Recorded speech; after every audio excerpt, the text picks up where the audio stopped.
Собранието на Драмскиот аматерски фестивал на Македонија на 17 февруари одржа редовна седница со што ги започна активностите во врска со подготовката на новото 55-то издание на нестарата драмска манифестација кај нас.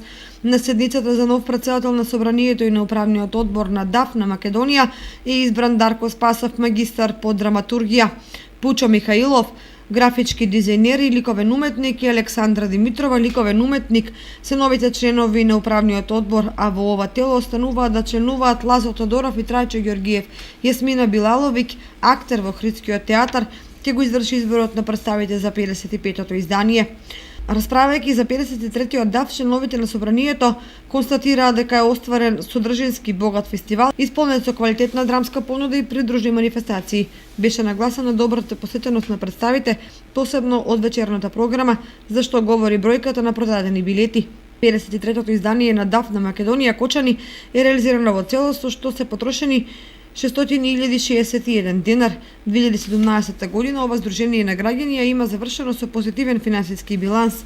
Годишната сметка на ДАФ на Кочани за 2017 година беше едногласно усвоена. Исто така, едногласно е усвоена програмата за работа за 2018 година. 55-тиот ДАФ на Македонија годинава ќе се одржи од 28 мај до 2 јуни во Центарот за култура Бели Мугри во Кочани. Ќе го задржи основниот програмски концепт: аматерски театар за деца и младинци, домашен драмски аматеризам, алтернативен театар, експеримент во театарот, потрага по нови сценски изразни средства во драмскиот аматеризам. Повторно присутни ќе бидат и придружените содржини. Ќе се направи обид театарските ансамбли да имаат барем едно ноќевање во Кочани, да пристигнат ден пред својот настап, да проследат неколку представи и да се дружат со колегите и да разменуваат искуства и мислења. Управата на фестивалот наскоро ќе распише повик за пријавување представи за учество на овогодишниот 55-ти драмски аматерски фестивал на Македонија во Кочани 2018.